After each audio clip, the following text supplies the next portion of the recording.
Welcome back to Briggs on Books. We've been having some amazing authors on the show this week from all over the world. Few authors come again and again because we love them and we love their stories. If you're trying to think of the next book to read, check this one out, Spirit of El Paso. We're going to talk about it in a minute, and we're going to talk with the author who, just reading her bio, I get exhausted. She's a veteran of the Army. She's a novelist, screenwriter, producer, model, actress. She loves outdoors, her son, 3 cats. She enjoys hobbies that include, check this out, scuba diving, camping, hiking, horseback riding, a few sports, and extensive travel. Let's see if I can find her. There she is, Michelle Murray. You exhaust me, Michelle, and you're writing books. You're a prolific writer as well. Hello, how are you? Good afternoon. Let me say thank you so much for having me on. I enjoy so much when I get to chat with you, so thank you for having me on today. I think it's your 5th time, maybe, so it's nice. You're always welcome here. And by the way, thanks.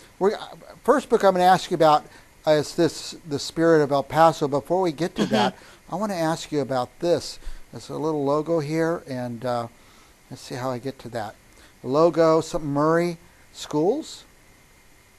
So we do that too. We have the Murray Micro School for Arts. My son and I launched it. It's exactly a year ago. Next month, about 3 more weeks, will be exactly a year ago. And we help creatives monetize that. Yeah. So we have programs for children, but starting typically around the age of 9 and above. We do have summer programs for younger kids, as well as adult education. And some of those things, they lead to certificates, some lead to diplomas.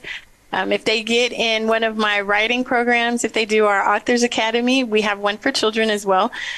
They produce a book by the end of the 16-week course that's sold in stores all around the globe. So I'm really excited about that endeavor as well. I notice, and nothing against this, sometimes the creatives can't get their mind shifted over to marketing and making money. Right. You help them do that. And that's exactly why we started that. I encounter so many highly creative people. They just don't know how to monetize it because they never look at it as a business. They always look at it as, oh, well, it's my hobby, but I want to sell things. Not realizing once they want to sell things, okay, now you have to think like a business. And I tell people a lot of times, particularly the adults, look, if you just want to make things and give it away and spend all your money, you don't need me. But if you're trying to make a living and be blessed financially, then that's where we come in. And, we talk about how to start the business, marketing plans, business plans. I just did a seminar this past weekend on the differences between like marketing and advertising, because they are different. And PR is a third different concept that people just kind of lump it all together. But to be effective, you have to understand those nuances. So yes, we spend a lot of time helping people understand the business environment. That's great. Yeah, that's good you're doing that because it's very needed in that community. Now let's get to this first book, if it's okay with you. I'm fascinated by it. I've been asking you about it for a little while. Spirit of El Paso. Tell us about the book. Yes. So, I am super excited for this particular story. I have 2 books coming out about the same time, but this one really excites me probably the most. First and foremost, it is based on a true story. It's based on a sheriff deputy's life, Joe Saldivar. He was an officer for the El Paso County Sheriff's Office for many years. And so if you've never jumped in and done a right seat ride with law enforcement, this book is going to take you on that. He was serving at a time we had 2 serial killers in the area. There were domestic disturbances, there were shootings, there were lots of different things. There were gangs. This takes place in the era, if we remember, when the LA Police Department was really getting hammered for corruption, right? But he was a sheriff, but it's in that same era. So America's eyes are kind of on law enforcement. So everything they do, has heightened sets of eyes on it. But it's also a story of humanity and grace and mercy. And it humanizes the law enforcement officer. So I was really excited to work with Mr. Saldivar and his family to put this together. One of his daughters, Yvette, she helped me immensely to clarify things. And, it's historical information as well. I learned a lot of things that weren't in the newspapers, aren't in the history books. And, now I've been entrusted to put that in a book. So now it's out there and people can learn some of these things. Yeah. It's amazing because almost everybody has interesting stories behind them. Mm-hmm. My own parents finding out my dad went in the Army. I said, what? And did this and did that. Everybody has an interesting story. And sometimes they don't think it's interesting because they did it. They did it. Exactly. It's just a normal day in the life. But if you hadn't reached out and worked with this family and got the story down, it would be lost forever. Absolutely. And that's one of the things, I've told him it was so important to me to get this story out because we don't want to lose that history. Yeah. We don't want to lose those life lessons, those facts that and also that humanity, right? Because as the generations go on, the younger people, we're kind of an abstract to them, right? And the grandparents and the great-grandparents, they become abstract. But being able to present that book to the world, that makes it real, Yeah, I think about that. I thought about it all my life growing up. I was just born 15 years after the end of World War II, but it's so abstract to me. Like, that's the thing, a million years ago, and the older we get, it gets closer and closer. Can we move on to the next book? Or Yes. Yeah, sure. This one I probably won't read, but I will buy because I give away books to nieces, nephews, grandnieces, grandnephews, and this sounds perfect for them. Tell us about Elsa. So Elsa, the elephant who loves roller derby. So this was also exciting. I've started to foray into children's books as well, but children's books with a message. So these are chapter books. They're not picture books. It's a chapter book. But the theme is resiliency and not listening to the haters and pursuing your dreams, because if you put your mind to it, you can do whatever you desire just about, So the first book in that series is actually Declan the Dancing Dragon. This is book 2 in that series. And I co-authored that with another young lady, Mia Vasquez. And we have a lot of fun with that. We give away a lot of books to healthcare entities, daycare, schools, things like that, because both of us work with children, and we've discovered that many of the younger kids, kindergarten, first, second, third, they've never even held a book, right? They're losing that skill of holding a physical book because they're on a phone, they're on a tablet, they're on a computer. So that's one aspect. We want to put physical books in kids' hands. But also, there's so much cyberbullying, and if they're not being bullied, that phone, that tablet, it brings a lot of things in from the internet that can kind of mess with a kid's head and make them feel inadequate, when they shouldn't feel that way.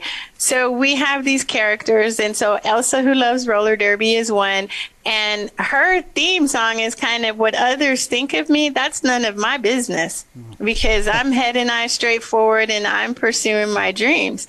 And roller derby kind of came up because I do roller derby as well. You exhaust me. You do so many things. It's unbelievable. Yeah, I love roller derby. Roller derby has, unlike what a lot of people seem to think that, all the roller derby girls get out there and we box each other. That's not true. You'll be ejected. You'll be banned from the sport.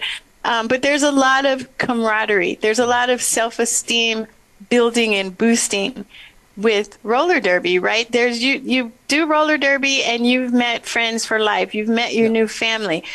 And that's conveyed in that book, and how that type of support system, and even if you don't have that type of support system, it's okay, because what others think of you doesn't matter.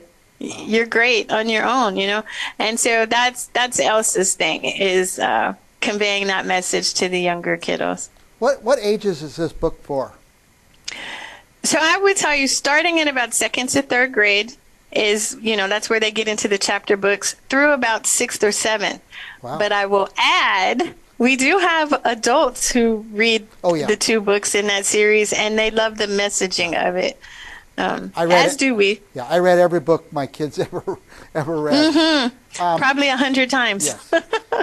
I want to just a note to our viewers. if you have a kid between, 7 to 12 or whatever, is that about right? If you have a kid from 7 to 12, something you're going to be doing at least once a month is having to schlep your kid over to some birthday party for one of their friends, and you're not going to have a gift to give. You're going to be scrambling going to the store. So go to wherever this book is sold. We're going to find out in a minute. Order 5 copies, order 10 copies, have a stack of them at your house, and every time there's a birthday party, you're ready. You're ready to go. I do that. I Give the gift of reading. Yeah, so both of these books, so Elsa, the Elephant Who Loves Roller Derby, that book actually, it's available in stores on Black Friday. So nice. Starting at midnight on Black Friday, it's available for sales in stores everywhere, Barnes & Noble, Walmart, Target, wherever you like to get your books. And for the Spirit of El Paso, it's also sold everywhere around the globe that books will be sold. But that book launches next Friday, the 7th. You'll be able to start placing orders December for 7th, that and get it in your hands. December 7th. I'm going to go. I live right by Target. I live right by Walmart. I'm going to go in both and ask for the Elsa book. Do you guys have this on your shelf? Yeah. And then I'll also ask about the El Paso book. Are you going to be able to get that in? You know, I love to do that for our authors. I do a lot of that. So. Well, we sure appreciate that. Yeah. Thank you so very much. Yeah. So definitely, we want to give the gift of reading to the world, and maybe some of the audience will want to give the gift of reading to their loved ones this season. Now, I have a web address down, kmpentertainment.org. Absolutely. Yeah, and can they order the books there? No, but they can order at any of those stores I named. Okay. Barnes & Noble. Barnes & Noble actually is giving you an additional 10% off if you order between Black Friday and December 1st. Nice. So I've been kind of pushing Barnes & Noble. I don't work there. Yeah. They're not paying me anything extra. There's another site that thriftbooks.com. They sell new books and used books. I've heard of That's that. actually one of my favorite stores, but they sell the book new on there for a little bit of a discount as well. Sure. Yeah, I've heard great things. I haven't checked that site out, but I buy a lot of books. I read a lot of books, so thriftbooks.com. So very good. I'm very excited for you. You're so energetic. Thank you. And your son, your son is an actor, as I recall. He is. My son is an actor, and let me tell you, all these books that I'm talking about today, my son designed the cover for both of these books. Wow. So I'm super excited for him for that. He's a media designer. You know, he took my money and turned it into a master's degree for media design. Excellent. So he makes good use of that as well. Well, Michelle, you bring a lot of energy. I can tell you're full of energy. Horseback riding and all those things you do, it's just amazing. Not all on the same day, though. Any last thoughts for our viewers on the books or any subject you like? Listen, just again, the gift of reading. It's so important. The gift of, whether it's my book or somebody else's book, I do encourage people to read, you know, bestow that gift upon somebody else. And to you, Mike, I want to say thank you again so much for having me on the show. It's always such a joy to talk with you. I knew I wanted to ask you about something else. Is there a 50-day screenplay challenge or something like that? I do. I've written a book called 50-Day Screenplay Challenge. It's actually a few years old, but it's available everywhere books are sold. So if you have anybody in the audience who would like to write a screenplay, but they don't have time to go to school to learn all the nuances, but they've got this story, they want to get it out, 50-Day Screenplay is great, because if you do each activity, and you'll spend about an hour or so a day, but if you do each of those activities listed in the book each day, at the end of those 50 days, you're going to have your first draft of your screenplay. Amazing. Yeah, I've heard of people that say you need some sort of guide. If you've never done it, you don't know how to do it. So I appreciate you. It's true. People don't understand TV, film, it's formulaic, right? It's formulaic. The truth is there is science behind it. It's structured a certain way, and I'm not going to get into all of that, but it's structured a certain way, and that book will definitely help you to understand that. Well, Michelle Murray, thank you so much. Check her out at kmpentertainment.org. Find out more about her. She teaches people. She helps people. She's got a lot of energy. Thank you, Michelle. Thanks so much. You have a great and happy Thanksgiving to everybody. And for our viewers, stick around. We have another guest, another author right after this.